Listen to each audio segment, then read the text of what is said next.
ଆପଣ ଦେଖିଥିଲେ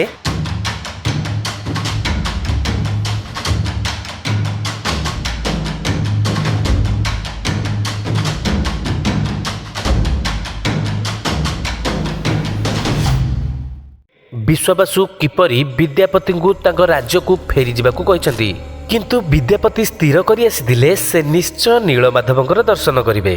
एपटे विश्वावसुंकर क्रोध देखि से मनस्थ कले सेही गाँव रे रहिबे। किछि दिन बीतीगला सेही गाँव रे विद्यापतिंकर प्रेम संपर्क गढ़ी उठिला। विश्वावसुंकर सुंदरी कन्या ललितांग सह तांक प्रेम विवाह ହେଲା। गोटे दिन पत्नी सह वार्तालाप मध्य विद्यापति नीलमाधवंक विषय जानिबाकू इच्छा कले। स्वामी इच्छा को पूरण करने को जाई ललिता तांको पितांक निकटरे पहुंचीथिले। विश्वावसुंकु जिद करी स्वामी को नीलमाधवंक दर्शन कराइबाकू कहिले। बहु बाध्यरे विश्वावसु झीयर कथारे राजी होइछंती किंतु शर्त रखिछंती विद्यापति जिबा समय तांको आखिरे पट्टी बांधी जिबाकू हेबो। विद्यापति सबु शर्तरे राजी होई बाहरिले नीलमाधवंक दर्शन रे किंतु चतुरतार सह किछि सोरिष मंजी साथीरे नै जाइछंती। गुंफार रास्ता को मने रखिबा पई विद्यापति सोरिष को बिंची बिंची गले।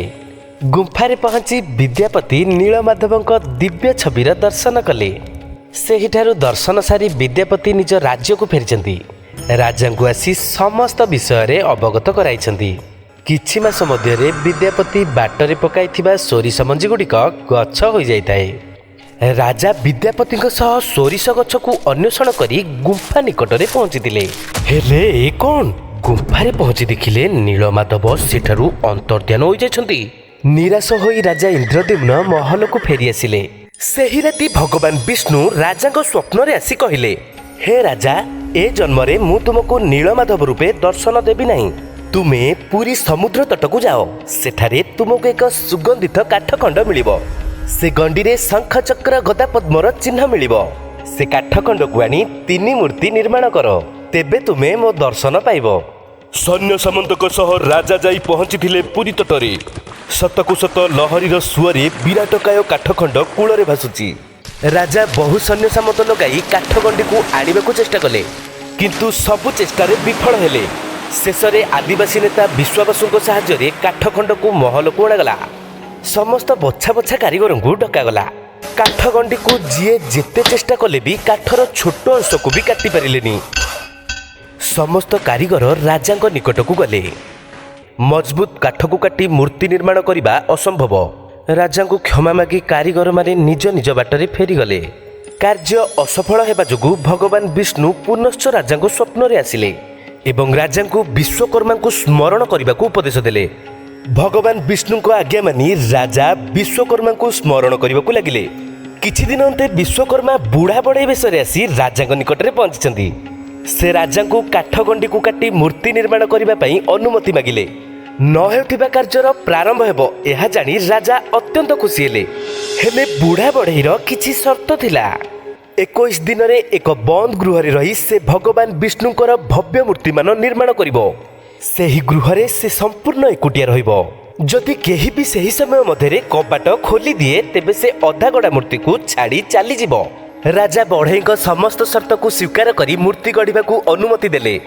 दिन बीतबारे लगिला। प्रतिदिन गृह भितरु आरी छेणी हातुड़ीर शब्द शुणा मिला किंतु ठीक 15 दिन पर छेणी हातुड़ीर कौनसी शब्द शुणा मिलानी।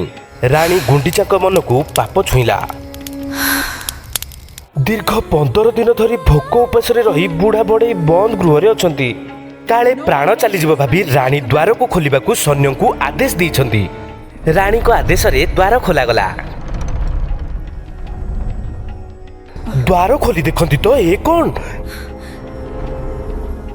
3 अपूर्व अधा गड़ा मूर्ति। बुढ़ा बड़े बेसी विश्वकर्मा गृह केउआड़े अंतर्ध्यान हो जाइथिले। विश्वकर्मा देइथिबा शर्त को राजा अमान्य करिथिबारु मूर्ति अधा गड़ा होई रहिला। स्वयं जगन्नाथ बलभद्र एवं सुभद्रांकर हाथ गोड़ अधूरा रहिला। जेबे राजा अधा गड़ा मूर्ति पाखक धाई गले से जगन्नाथ मूर्ति कृष्ण हृदयर स्पंदन को शुणा पाइले। तांको ज्ञात होईगला कृष्णकर अपूर्व हृदय जगन्नाथ मूर्ति रे जीवंत रही। राजा इंद्रद्युम्न 3 मूर्ति को स्थापन कले। ओम सुभद्रयै नमः। ଯାହା ଆଜି ବି ଭଗବାନ ଜଗନ୍ନାଥ, ବଳଭଦ୍ର ଏବଂ ଦେବୀ ସୁଭଦ୍ରାଙ୍କ ରୂପେ ପୁରୀରେ ପୂଜା ପାଉଛନ୍ତି।